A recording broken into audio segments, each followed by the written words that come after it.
자, 막내야, 이리 와서 술 한잔 따라봐. 기름 냄새 자욱한 장교 회식 자리, 수십 명의 장교들이 침묵 어린 시선으로 지켜보는 가운데 부대 내 최고 실세인 강대위가 내뱉은 한마디. 그의 오만한 시선이 향한 상대는 어수룩한 신임 소위, 갓 부임한 엘리트 여군 장교였습니다. 강대위의 그 한마디가 모든 걸 뒤집을 줄은 몰랐습니다. 그날 이후 그의 군 생활은 지옥이 됐고 동시에 썩은 부대엔 균열이 생기기 시작했습니다. 요즘 아침 저녁으로 날씨가 제법 쌀쌀해졌네요. 구독자 여러분 모두 환절기 감기 조심하시길 바랍니다. 여러분은 어떤 가을을 맞이하고 계신지 댓글로 함께 나눠주시고요. 오늘 이야기도 끝까지 함께 해주시면 감사하겠습니다. 시청 후에는 구독과 좋아요 꼭 눌러주세요. 회색빛 구름이 낮게 내려앉은 하늘 아래 거대한 산맥들이 병풍처럼 둘러싼 분지 한가운데에 대한민국 육군 제7보병사단 칠성부대가 자리하고 있었다. 그곳은 단순한 군 부대가 아니었다. 지도 위 붉은 선 하나를 사이에 두고 수십만 적과 대치하는 나라의 심장이자 언제 터질지 모르는 화약고의 신관을 지키는 최후의 보루였다. 그리고 그 심장의 가장 날카로운 창끝, 사단의 눈과 귀가 되어 적의 동태를 살피는 수색대대는 정예 중의 정예만이 거쳐가는 곳으로 명성이 자자했다. 바로 그 강철의 성체에 한지아 소위가 첫 발을 내디뎠다. 갓 임관하여 아직 다림질 각이 살아있는 전투복을 입은 그녀의 등장은 땀과 흙먼지 그리고 거친 남성성으로 가득한 부대에 미묘하고도 선명한 파문을 일으켰다. 위병소를 통과해 대대 본부로 향하는 길 연병장을 가로지르는 그녀의 곧은 걸음걸이에 훈련을 쉬던 병사들의 시선이 무언의 자석처럼 달라붙었다.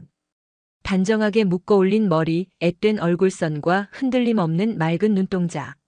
그 모습은 군인이라기보다 상아탑에서 이제 막 걸어나온 모범생에 가까웠다. 새로운 정훈 장교인가? 군의관 아니야?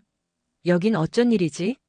나른한 오후의 정적을 깨는 수군거림 속에는 호기심과 함께 여기가 어디인 줄 알고 라는 식의 낯선 경계심이 뒤섞여 있었다. 대대장 박성훈 중령의 집무실 문 앞에 선 한지아는 짧게 심호흡을 했다. 육군 사관학교 생도 시절 숱하게 되뇌었던 교훈이 귓가에 맴돌았다. 지휘관은 가장 앞에서 전장을 바라보고 가장 뒤에서 전우의 안전을 확인한다. 그녀는 문을 두드렸다. 들어와. 묵직한 목소리에 문을 열자 서류 더미에 파묻혀 있던 중년의 지휘관이 고개를 들었다. 날카로운 눈매와 굳게 담은 입술에서 평생을 군에 몸바쳐 온 군인의 강직함이 묻어났다. 한지아는 문 앞에서 한치의 흐트러짐 없는 자세로 경례를 붙였다. 충성. 금일부로 제7보병사단 수색대대 5소대장으로 명받은 소위 한지아입니다. 이에 신고합니다. 군더더기 없이 깔끔하고 분명한 목소리가 집무실의 공기를 갈랐다. 박성훈 중령은 서류에서 눈을 떼고 의자 등받이에 몸을 기댄 채 자신 앞에 선 신임 소위를 찬찬히 뜯어보았다. 그의 손에 들린 인사기록 카드에는 화려하다 못해 비현실적인 경력들이 빼곡했다. 육사 수석 졸업, 보병 고등군사반 최우수 이수. 특히 독도법과 특공무술 평가 점수 옆에는 역대 여군 장교 중 전무후무한 기록이라는 붉은색 글씨의 교관 평가까지 적혀 있었다.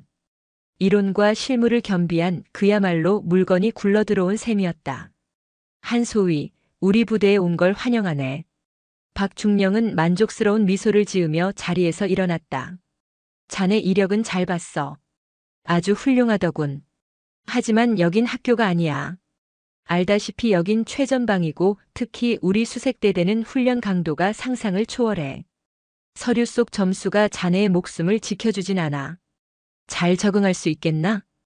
의례적인 질문이었지만 그 안에는 일말의 우려와 함께 그녀의 각오를 시험하려는 의도가 명백히 섞여 있었다. 한지아는 망설임 없이 그러나 차분하게 대답했다. 네, 대대장님. 어떤 임무든 완수할 자신이 있습니다. 이론은 실전 속에서 증명될 때 비로소 가치가 있다고 배웠습니다. 제 가치를 이곳에서 증명하고 싶습니다. 그녀의 눈빛에는 두려움이나 불안 대신 강한 자신감과 책임감이 서려 있었다. 첫인상은 합격이었다. 박중령은 흡족한 표정으로 고개를 끄덕였다. 하지만 그 순간 노련한 지휘관인 그조차도 간과한 것이 있었다. 험준한 산세나 예측 불가능한 적보다 더 위험한 것은 때로 가장 가까운 곳에 있는 사람의 뒤틀린 마음이라는 것을. 대대장실을 나온 한지아를 기다리고 있던 것은 작전과장 강태준 대위였다. 그는 팔짱을 낀 채 비스듬히 복도 벽에 기대어 서서 노골적으로 평가하는 듯한 눈빛으로 그녀를 위아래로 훑쳤다. 그의 입가에는 비웃음과 경계심이 교묘하게 뒤섞여 있었다. 강 대위는 3사 출신으로 오직 악바리 근성과 특유의 정치력만으로 지금의 자리에 오른 입지전적인 인물이었다. 그에게 육사 출신, 특히 수석 졸업생이라는 타이틀은 선망의 대상인 동시에 극복해야 할 콤플렉스였다. 하물며 그 대상이 여자라는 사실은 그의 마초적인 자존심에 기름을 붓는 격이었다. 이야, 소문으로만 듣던 신임 소대장이 아주 뿅아리네. 여기가 학교인 줄 아나 봐. 12조의 비아냥거림이 복도를 울렸다. 한지아는 흔들림 없이 그를 마주보고 정중하게 경례를 붙였다. 처음 뵙겠습니다. 한지아 소위입니다. 강 대위는 경례를 받는 둥 마는 둥 하며 그녀의 주위를 어슬렁거리며 한 바퀴 돌았다. 마치 상인이 물건의 흠을 잡듯 집요한 시선이었다. 사관학교 수석이라며? 내가 아는데 공부만 잘하는 범생이들은 여기서 한 달도 못 버텨. 군대는 머리가 아니라 깡으로 하는 거거든. 서류 쪼가리 말고 몸으로 부딪히면서 배우는 거라고. 알겠어? 그는 의도적으로 여자라는 단어는 쓰지 않았지만 그의 모든 언행은 여자인 내가 감히 신성한 이곳에 발을 들여 라는 무언의 압박을 노골적으로 담고 있었다. 그의 눈빛은 한지아의 화려한 스펙이 자신에 대한 위협이라고 규정하고 있었다. 그는 이 겁없는 신입을 반드시 자신의 발 아래 꿀려 이 구역의 지배자가 누구인지 똑똑히 가르쳐주겠다고 결심했다. 그날 저녁 대대장교 식당에서는 한지아 소위의 환영을 겸한 정기 친목회가 열렸다. 시끌벅적한 분위기 속에서 고기 굽는 냄새와 술잔 부딪히는 소리가 요란했다. 하지만 그 소란함 속에서 한지아는 투명인간처럼 철저히 고립되어 있었다. 그때 술기운으로 얼굴이 불쾌해진 강태준 대위가 그녀의 옆자리에 털썩 주저앉았다. 그는 빈잔을 그녀의 앞에 놓으며 말했다. 자, 우리 부대의 새로운 막내 한소위. 부대에 왔으면 제일 먼저 배워야 할 게 뭔지 아나? 바로 술 따르는 법이야. 선배님들 잔 비어있는 거 안 보여? 어서 한 바퀴 싹 돌리고 와. 이게 다 사회생활이고 군 생활의 지혜라는 거야. 그의 말은 마치 부대의 오랜 전통인 양자연스러웠고 주변의 다른 장교들은 흥미로운 구경거리를 만났다는 듯 키득거리거나 못 본 척 시선을 피했다. 명백한 부조리였지만 친목과 환영이라는 그럴듯한 포장지 속에서 그것은 군대 문화의 일부로 둔갑하고 있었다. 한지아는 순간 입술을 깨물었다. 부당함에 맞서 싸우라고 배웠던 사관학교의 가르침과 눈앞의 현실 사이에서 짧은 갈등이 일었다. 하지만 그녀는 지금이 그 칼을 뽑을 때가 아님을 직감했다. 섣부른 반항은 고립을 심화시킬 뿐이었다. 그녀는 조용히 자리에서 일어나 소주병을 들었다. 그러나 그녀의 눈빛은 그 순간 테이블에 앉은 모든 장교들의 얼굴과 그들의 표정을 비겁한 침묵과 암묵적인 동조까지 하나하나 사진을 찍듯 머릿속에 그리고 마음속에 새기고 있었다. 화천의 밤은 도시의 그것과는 비교할 수 없을 만큼 깊고 어두웠다. 부대 밖 식당의 소란스러움이 마치 다른 세상의 일처럼 아득하게 느껴졌다. 장교단 친목회라는 이름으로 열린 술자리는 시간이 흐를수록 노골적인 권력의 장으로 변질되고 있었다. 그 중심에는 어김없이 강태준 대위가 있었다. 그는 술잔을 채우고 고기를 나르는 한지아 소위의 모습을 흡족한 눈으로 바라보며 자신의 영향력을 과시했다. 그에게 한지아는 더 이상 장교가 아니었다. 자신의 권위를 확인시켜주는 편리한 도구이자 마음껏 조종할 수 있는 장기판의 졸에 불과했다. 이야, 역시 사관학교 수석이라 그런가 눈치가 빠르네. 일도 잘하고. 그는 칭찬을 가장한 조롱을 던지며 젓가락으로 테이블 건너편을 가리켰다. 한소위, 저기 대대장님 술잔 비었다. 어서 가서 채워드려. 아, 그리고 안주는 상추쌈에 마늘 듬뿍 넣어서. 대대장님이 그렇게 드시는 거 좋아하시거든. 그는 마치 자신의 전속 비서에게 지시하듯 사소한 것 하나하나까지 명령했다.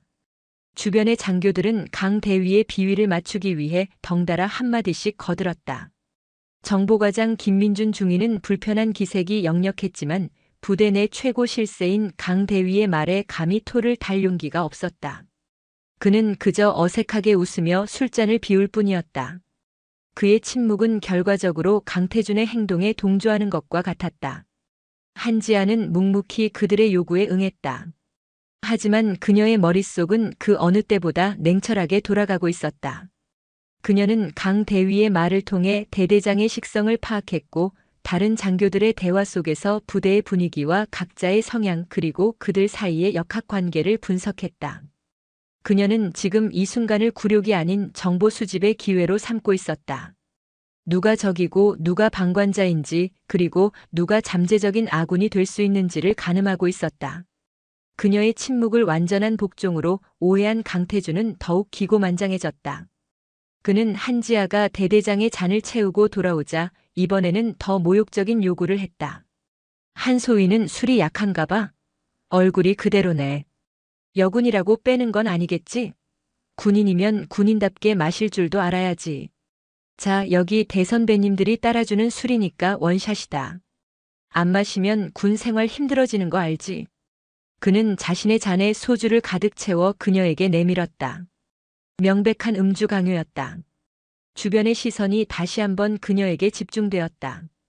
저걸 마실까, 거부할까? 모두가 숨을 죽이고 그녀의 다음 행동을 지켜보고 있었다. 한지아는 강 대위가 내민 술잔을 말없이 바라보았다.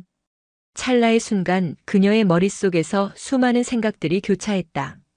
이 잔을 마시는 순간 자신은 부조리에 굴복하는 나약한 존재가 될 것이고 거부하는 순간 조직에 융화되지 못하는 별종으로 낙인 찍힐 터였다. 그녀는 술잔을 받아들었다. 강 대위의 입가에 승리의 미소가 번졌다. 하지만 한지아는 잔을 입으로 가져가지 않았다. 대신 그녀는 자리에서 일어나 상석에 앉은 대대장 박성훈 중령에게 다가갔다. 그리고 정중하게 말했다. 대대장님, 신임 장교로서 부대의 단결과 화합을 위해 이 잔을 기꺼이 받겠습니다. 다만 음주 후에는 이성과 판단력이 흐려져 군인으로서의 임무 수행에 차질을 빚을 수 있다고 배웠습니다. 혹시라도 제가 술에 취해 실수를 저지르더라도 너그러이 용서해 주시겠습니까? 그녀의 말은 표면적으로는 양해를 구하는 것이었지만 그 속뜻은 날카로운 비수와 같았다. 만약 내가 이 술을 마시고 문제가 생긴다면 그 책임은 음주를 강요한 지휘관들에게 있다는 무언의 경고였다. 동시에 군인은 임무 수행을 최우선으로 해야 한다는 원칙을 상기시키며 음주 강요의 부당함을 에둘러 지적한 것이었다. 순간 식당 안의 분위기는 싸늘하게 얼어붙었다. 박성훈 중령은 당황한 기색을 감추지 못했다. 신임 소위의 당돌하지만 논리적인 반격에 그는 할 말을 잃었다. 강태준의 얼굴은 분노로 시뻘겋게 달아올랐다.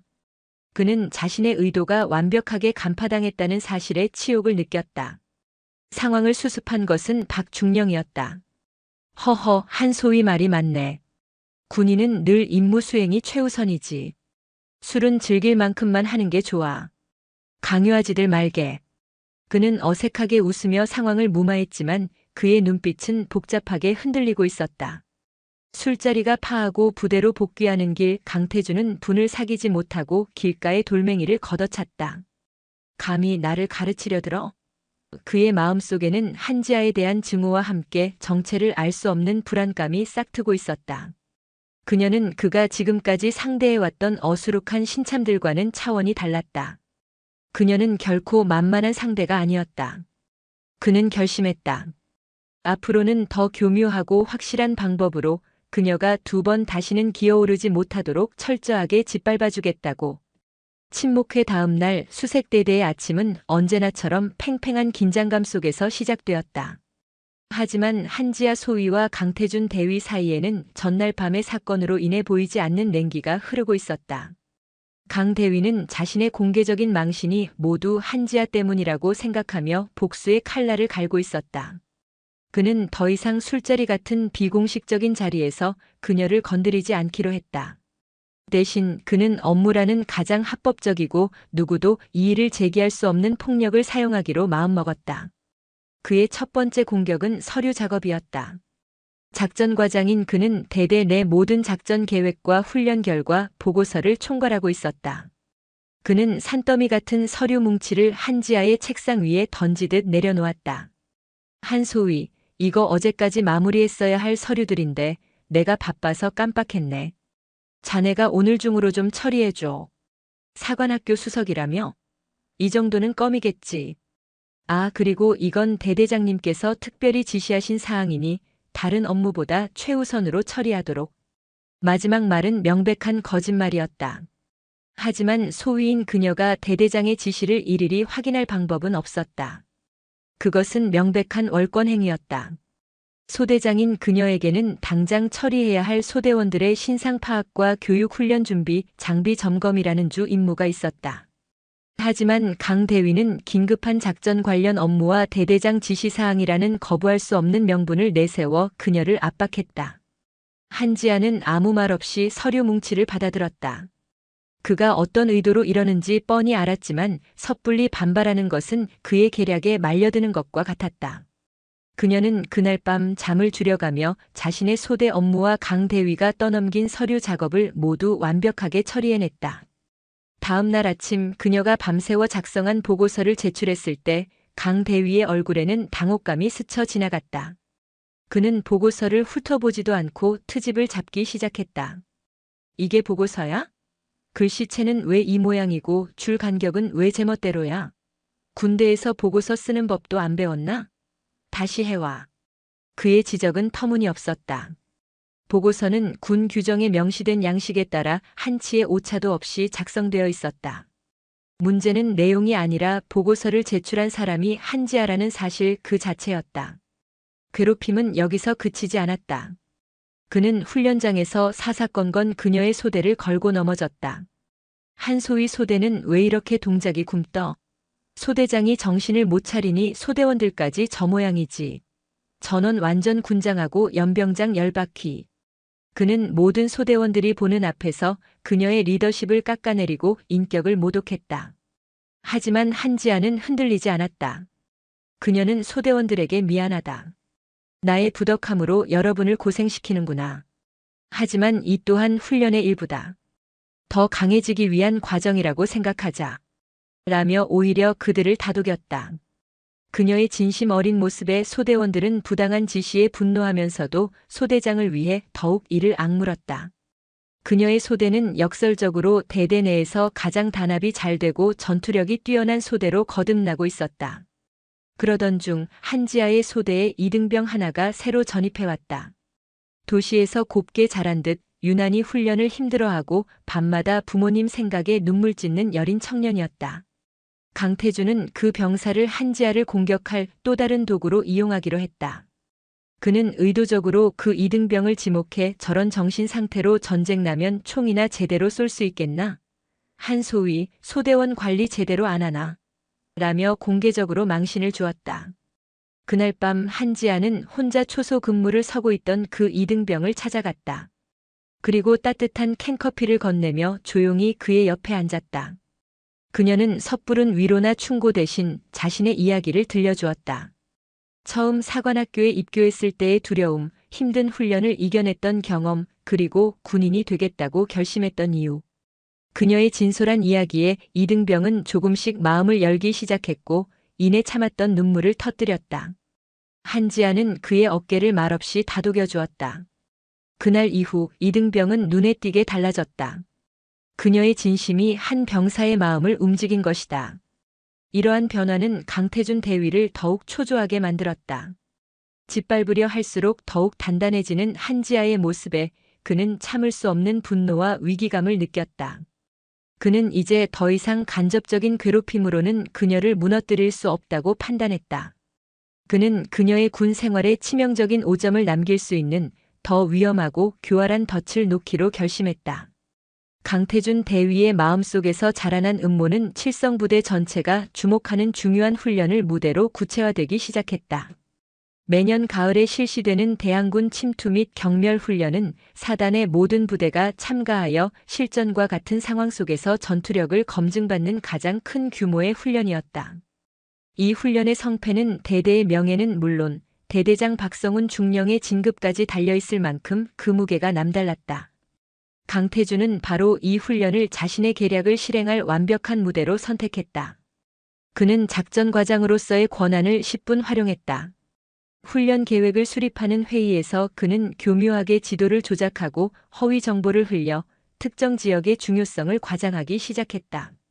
그가 지목한 곳은 독가촌 계곡이라 불리는 지도에도 제대로 나와 있지 않은 험준한 산악지대였다.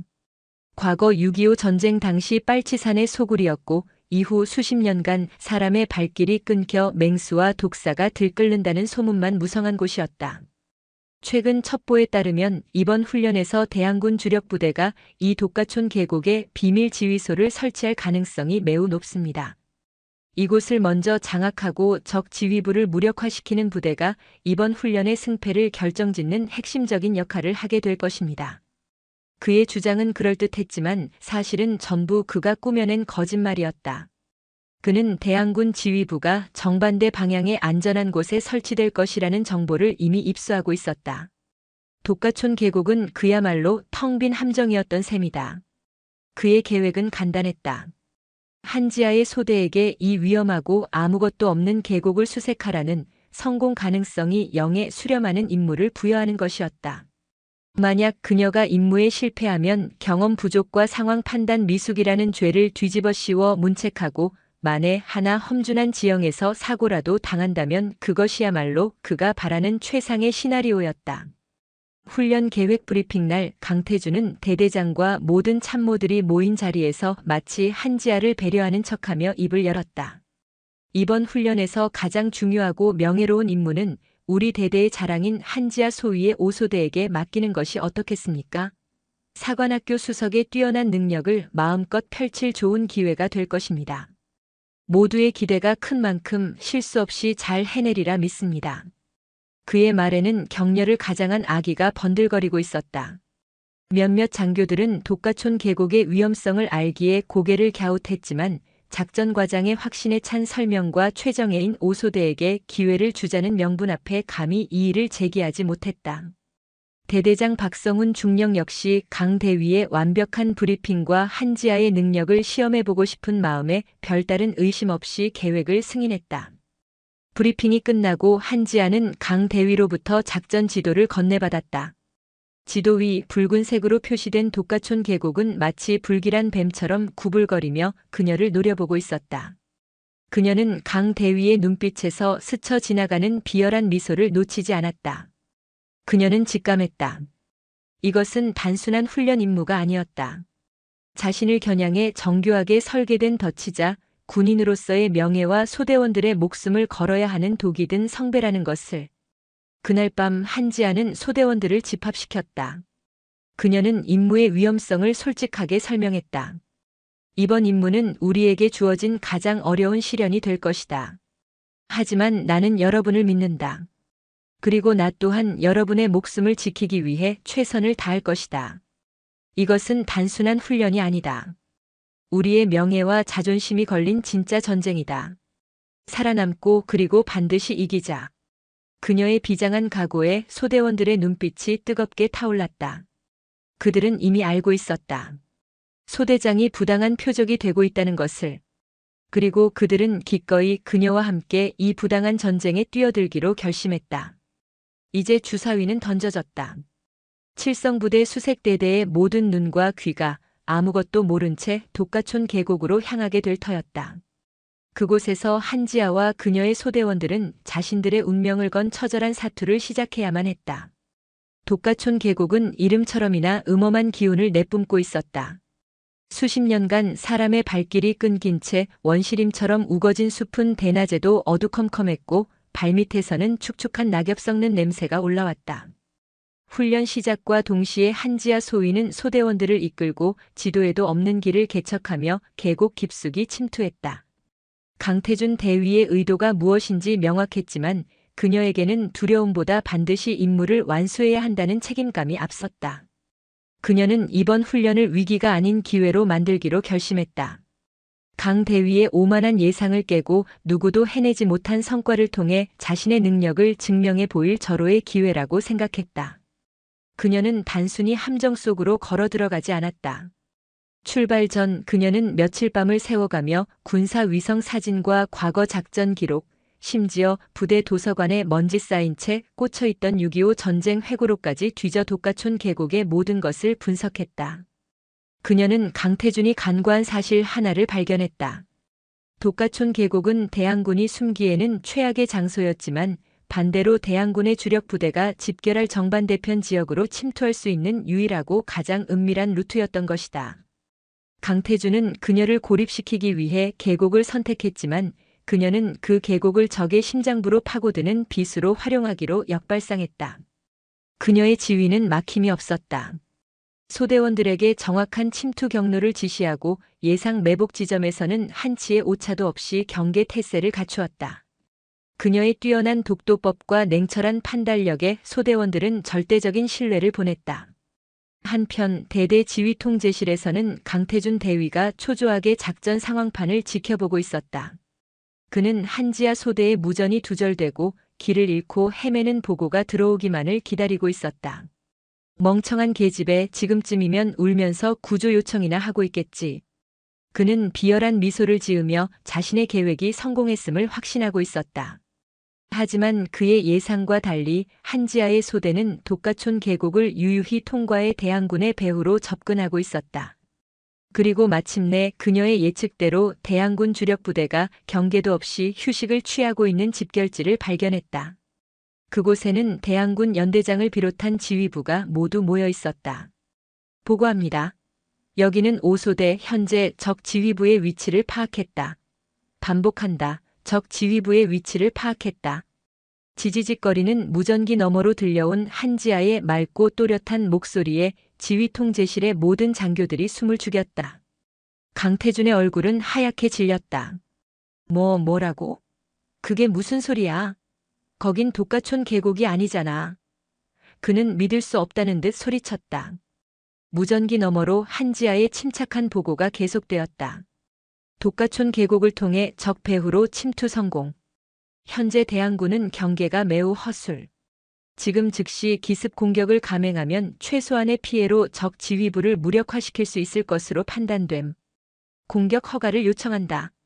그녀의 보고는 단순히 적을 발견한 것을 넘어 전세를 한 번에 뒤집을 수 있는 결정적인 정보였다. 대대장 박성훈 중령은 흥분을 감추지 못하고 자리에서 벌떡 일어났다. 그는 강태준을 매섭게 쏘아보며 외쳤다. 강대위, 이게 어떻게 된 일인가? 자네가 보고한 내용과 다르지 않나? 강태준은 식은땀을 흘리며 아무 말도 하지 못했다. 좋아. 즉시 공격을 승인한다. 모든 부대는 5소대의 보고를 기준으로 작전 계획을 전면 수정하라. 박 중령의 명령에 지휘 통제실은 일사불란하게 움직이기 시작했다. 강태준 대위만이 넋이 나간 사람처럼 제자리에 서서 작전 지도만을 멍하니 바라보고 있었다. 그는 자신의 덫이 오히려 한지아에게 날개를 달아준 꼴이 되었다는 것을 깨달았다. 독가촌 계곡은 그녀를 고립시키는 무덤이 아니라 그녀의 능력을 만천하에 증명하는 화려한 무대가 되어버린 것이다.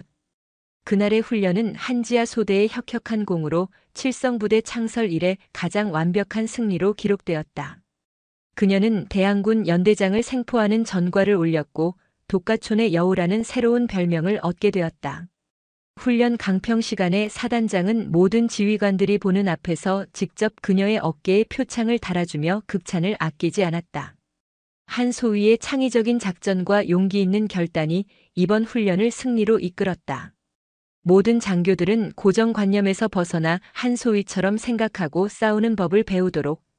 사단장의 칭찬은 강태준에게는 사형 선고나 다름없었다. 그는 모든 이들의 비웃음과 경멸 어린 시선을 받으며 고개를 숙여야 했다. 이제 그는 더 이상 교묘한 방식으로는 그녀를 상대할 수 없음을 깨달았다. 그의 마음속에서는 이성적인 판단을 넘어 그녀를 파멸시키고 말겠다는 맹목적인 증오와 악의만이 들끓고 있었다. 훈련의 영웅으로 떠오른 한지아 소위에게 쏟아지는 찬사와 격려는 오래가지 못했다. 훈련 강평의 흥분이 가라앉자 부대는 다시 일상의 궤도로 돌아왔고 그 궤도 위에는 강태준 대위라는 거대한 장애물이 여전히 버티고 있었다. 훈련에서의 완벽한 승리는 오히려 그를 제거해야 할 대상으로 규정하는 결과를 낳았다. 이제 그는 단순한 경쟁자가 아닌 자신의 군 생활을 송두리째 위협하는 명백한 적이었다. 한지아는 자신의 승리가 모든 것을 해결해 주리라 믿지 않았다. 그녀는 훈련이 끝나자마자 강 대위의 비상식적인 임무 부여와 그로 인해 소대원들이 겪어야 했던 위험을 상세히 기술하고 자신의 작전 수립 과정의 합리성을 증명하는 공식 보고서를 작성하여 대대장 박성훈 중령에게 제출했다. 그것은 단순한 결과 보고서가 아니었다. 부조리한 지휘 계통에 대한 정식 문제 제기이자 지휘관의 올바른 판단을 촉구하는 호소문이었다. 박성훈 중령은 보고서를 읽는 내내 굳은 표정을 풀지 못했다. 한지아의 논리적인 분석과 명백한 증거들은 작전 과장인 강태준이 명백한 의도를 가지고 그녀를 함정에 빠뜨리려 했다는 사실을 가리키고 있었다. 그는 분노했다. 자신의 눈과 귀를 가리고 부하를 사지로 내몬 작전 과장의 행태에 치가 떨렸다. 그는 즉시 강태준을 호출했다. 강 대위, 이게 어떻게 된 일인지 설명해보게. 박중령의 집무실에는 얼음장 같은 냉기가 흘렀다. 그러나 강태준은 조금도 위축되지 않았다. 그는 오히려 억울하다는 듯이 항변했다. 대대장님, 이건 명백한 모함입니다. 저는 단지 신임 소대장에게 실전적인 경험을 쌓게 해주고 싶었을 뿐입니다. 첩보에 오류가 있었던 것을 가지고 마치 제가 의도적으로 함정을 판 것처럼 매도하는 것은 부하로서 참을 수 없는 모욕입니다. 그는 교묘하게 논점을 흐렸다. 자신의 의도가 아닌 정보의 오류로 책임을 돌렸고 오히려 자신이 부하에게 모함을 당한 피해자인 것처럼 행세했다. 박중령은 그의 뻔뻔한 태도에 할 말을 잃었지만 명확한 물증이 없는 상황에서 그의 의도를 처벌하기는 쉽지 않았다. 결국 그는 강태준을 작전과장 보직에서 해임하고 대대본부에 대기하도록 조치하는 선에서 사태를 마무리하려 했다. 그것이 그가 할 수 있는 최선이었다. 하지만 그날 오후 박중령은 사단 인사참모로부터 한 통의 전화를 받았다.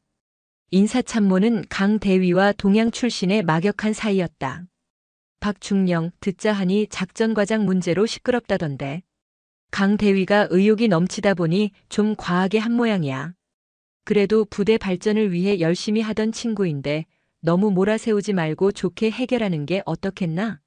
괜히 일 크게 만들어서 부대 전체에 좋을 거 없잖아. 알지? 압력이었다. 좋은 게 좋은 거다라는 말로 포장된 사건을 조용히 덮으라는 명백한 외압이었다. 박중령은 거대한 조직에 보이지 않는 벽 앞에서 무력감을 느꼈다. 그는 정의를 외치고 싶었지만 그로 인해 자신이 감당해야 할 위험과 부대의 명예실추라는 현실적인 문제 앞에서 갈등했다. 그의 침묵과 망설임은 결국 시스템의 침묵으로 이어졌다. 강태준에 대한 징계는 흐지부지 되었고 그는 건강상의 이유로 잠시 보직에서 물러난 것일 뿐 곧 다른 요직으로 영전할 것이라는 소문이 파다하게 퍼졌다. 한지아는 진실을 밝혔음에도 불구하고 아무것도 바뀌지 않는 현실에 깊은 절망감을 느꼈다. 그녀는 이제 부대 내에서 선배를 찌른 독한 년 조직의 화합을 깨는 문제아로 낙인 찍혀 있었다. 동료들은 그녀를 피했고 그녀의 소대는 각종 훈련과 지원에서 의도적으로 배제되었다. 군이라는 조직에 대한 그녀의 신뢰가 뿌리부터 흔들리고 있었다. 그녀가 믿었던 정의는 힘있는 자들의 그물망 앞에서 너무나도 쉽게 무력화되었다. 그녀는 이제 선택의 기로에 섰다. 이대로 굴복하고 순응하며 살아남을 것인가, 아니면 이 거대한 벽에 온몸으로 부딪혀 깨지더라도 끝까지 싸울 것인가. 시간은 한지아의 편이 아니었다. 사단 감찰부의 조사는 시간만 끌 뿐 이렇다 할 결론을 내지 못했다.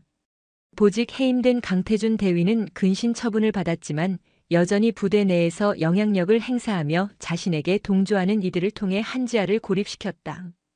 여자 하나 때문에 부대 분위기만 망쳤다. 괜히 일을 크게 만들어 여러 사람 피곤하게 한다는 식의 비난이 그녀의 등 뒤에 비수처럼 꽂혔다.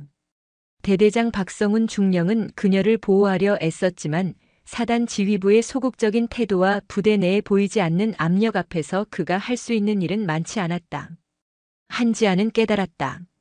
이 싸움은 대대나 사단 수준에서는 끝낼 수 없다는 것을. 더 크고 더 공정한 힘이 필요했다. 깊은 고뇌의 밤이 지나갔다.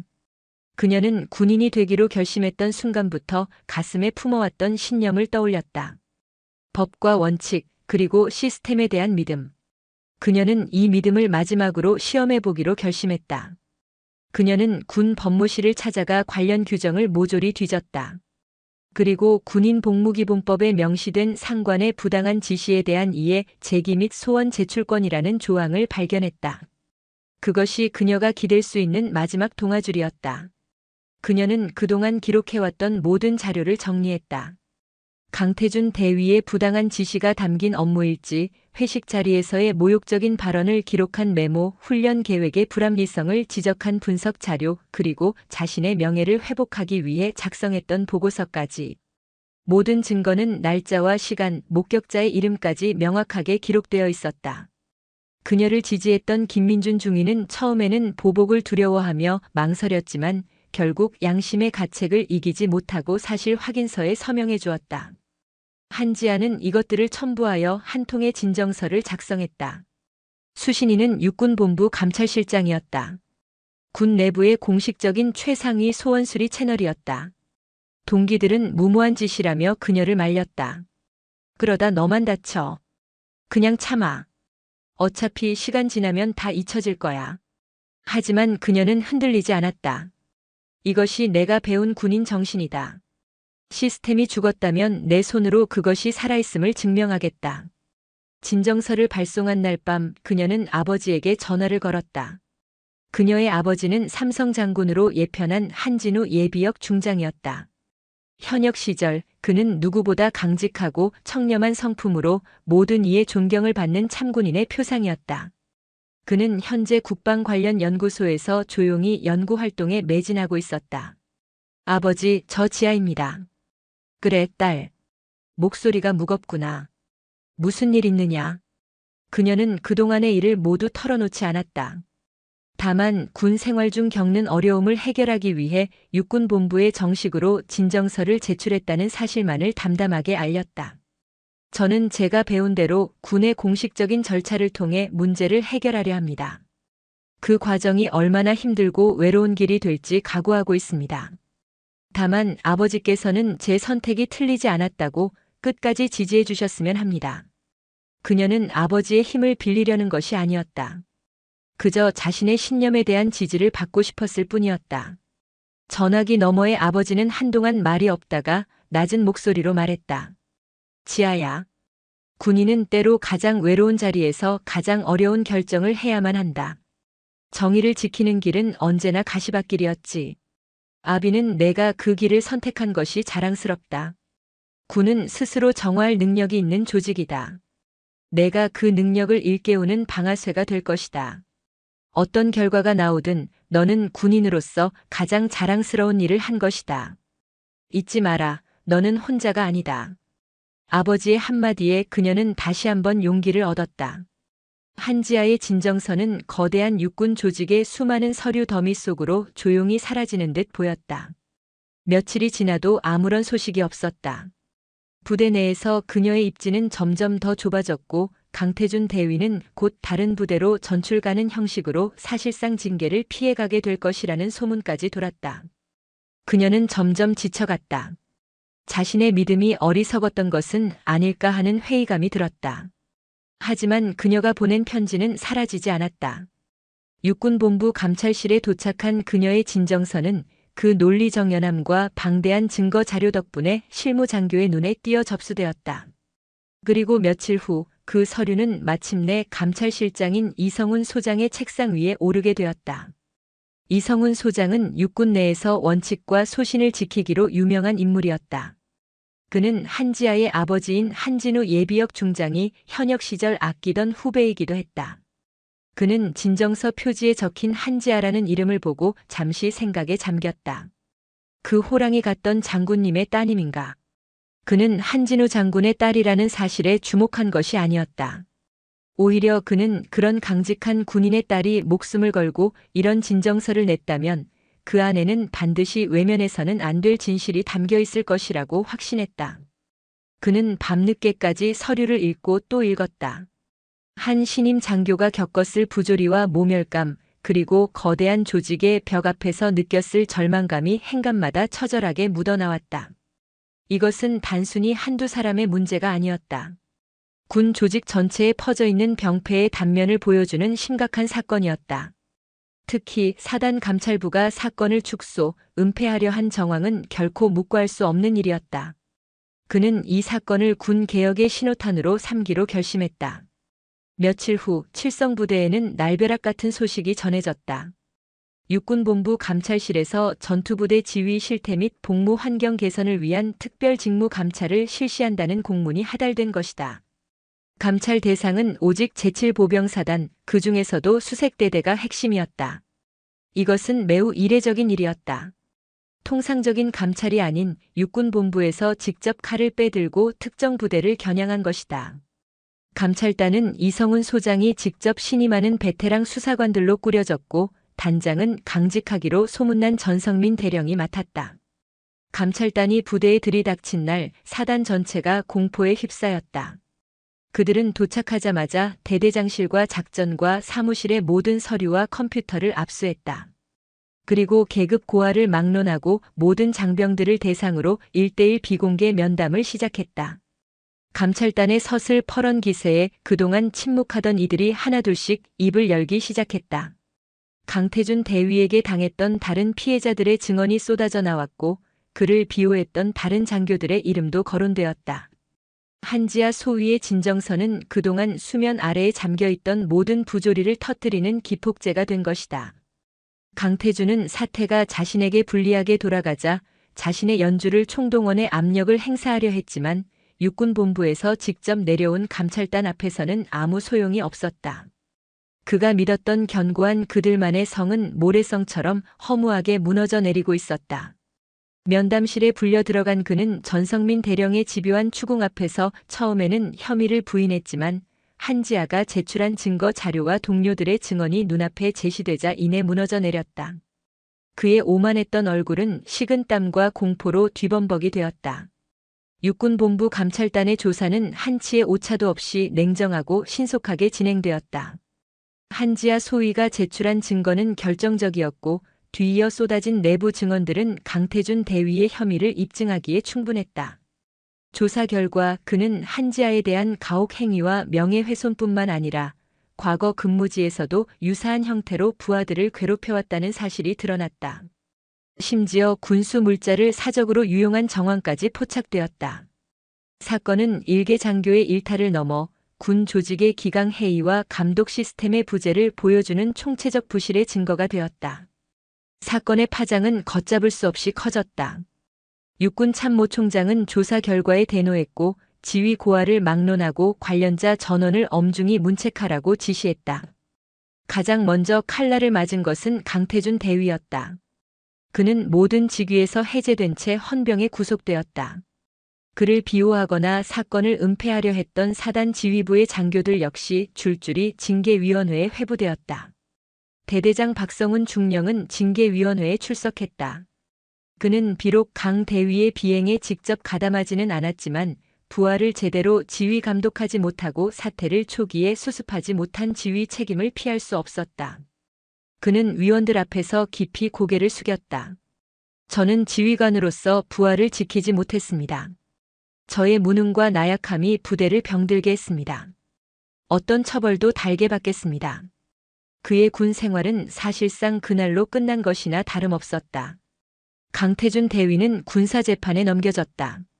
그는 법정에서도 자신의 혐의를 부인하며 한지아 소위에게 책임을 떠넘기려 했지만 명백한 증거 앞에서 그의 주장은 아무런 설득력을 얻지 못했다. 군사법원은 그에게 불명예 전역이라는 군인에게는 사형 선고나 다름없는 판결을 내렸다. 그의 모든 경력과 연금, 명예는 한순간에 박탈되었다. 판결이 내려지는 순간 그는 법정에서 절규하며 쓰러졌다. 그의 오만함의 근원이었던 군복이 이제는 그의 모든 것을 앗아간 것이다. 법정을 나서던 그의 텅 빈 눈은 복도 끝에 서 있던 한지아와 마주쳤다. 그의 눈에는 더 이상 오만함이나 분노가 아닌 깊이를 알 수 없는 공허함만이 남아 있었다. 한지아는 재판이 끝난 후에도 한동안 자리를 뜨지 못했다. 통쾌함보다는 무거운 책임감과 씁쓸함이 그녀의 마음을 짓눌렀다. 그녀는 단지 진실을 밝히고 싶었을 뿐이지만 그 결과로 너무나 많은 사람들이 군복을 벗고 상처를 입었다. 그녀는 복도 창가에 서서 노을이 지는 연병장을 말없이 내려다보았다. 그때 등 뒤에서 조용한 목소리가 들려왔다. 자네 덕분에 군이 조금은 더 깨끗해졌을 거라 믿는다. 감찰단장이었던 전성민 대령이었다. 그는 따뜻한 눈빛으로 그녀를 바라보며 말을 이었다. 군이라는 조직은 때로 아픈 상처를 스스로 도려내야만 앞으로 나아갈 수 있네. 자네는 그 누구도 하지 못했던 용기 있는 일을 한 거야. 스스로를 자책하지 말게. 자네 같은 군인이 있는 한 우리 군의 미래는 아직 밝다고 생각하네. 그의 진심 어린 격려는 그녀의 마음에 큰 위로가 되었다. 그녀는 고개를 숙여 예를 표했다. 거대한 폭풍은 지나갔다. 이제 그녀에게는 무너진 부대를 다시 일으켜 세우고 새로운 희망을 만들어가야 할 더 큰 책임이 남겨져 있었다. 심판의 날은 끝났지만 그녀의 진짜 전쟁은 이제부터 시작이었다. 거대한 폭풍이 휩쓸고 간 칠성부대 수색대대에는 어색한 평온이 찾아왔다. 대대 지휘부와 장교단 대부분이 교체되었고 새로운 대대장이 부임했다. 신임 대대장은 부대의 무너진 기강을 바로 세우고 상처받은 대대원들의 마음을 치유하는 것을 최우선 과제로 삼았다. 그는 부임 첫날 모든 대대원이 모인 자리에서 공개적으로 한지아 소위의 이름을 언급했다. 나는 이번 사건을 통해 우리 부대가 무엇을 잘못했는지 그리고 무엇을 바꿔야 하는지 똑똑히 알게 되었다. 한지아 소위는 부조리에 맞서 진실을 밝힌 용기 있는 군인이다. 그녀의 행동은 우리 모두에게 경종을 울렸고 군이 더 나은 방향으로 나아갈 수 있는 기회를 주었다. 그녀를 비난하거나 편견을 갖는 행위는 결코 용납하지 않을 것이다. 대대장의 선언은 부대 내에 남아있던 앙금을 씻어내고 새로운 분위기를 만드는 중요한 계기가 되었다. 한지아는 육군 본부로의 전출 제의를 정중히 거절하고 수색대대에 남았다. 그녀의 결정은 많은 사람들을 놀라게 했지만 그녀를 진심으로 이해하는 이들에게는 깊은 감동을 주었다. 그녀는 무너진 부대를 재건하는 일에 누구보다 앞장섰다. 자신의 소대를 완벽하게 지휘하는 것은 물론 새로 전입 온 신임 장교들의 멘토 역할을 자처하며 그들이 부대에 잘 적응할 수 있도록 도왔다. 그녀는 자신이 겪었던 아픔을 다른 후배들이 다시는 겪지 않도록 부대 내 소통 문화를 개선하고 부조리를 근절하는 데 온 힘을 쏟았다. 그녀의 진심 어린 노력에 동료들은 점차 마음을 열기 시작했다. 한때 그녀를 불편하게 여겼던 장교들도 이제는 그녀를 진정한 동료이자 리더로 인정하고 존중했다. 시간이 흘러 한지아는 중위로 진급했다. 그녀는 더 이상 어리숙한 신임 소위가 아니었다. 수많은 시련을 겪으며 그녀는 누구보다 강인하고 지혜로운 지휘관으로 성장해 있었다.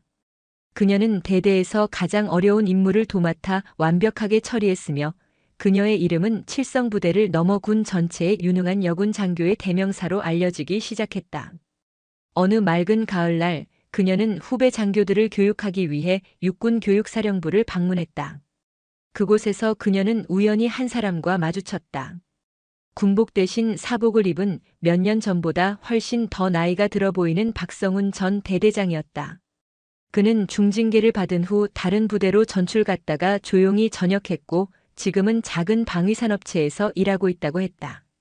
두 사람 사이에는 어색한 침묵이 흘렀다. 먼저 입을 연 것은 박성훈이었다. 한중위, 아니 이제는 한대위라고 불러야 할 날도 머지않았겠군.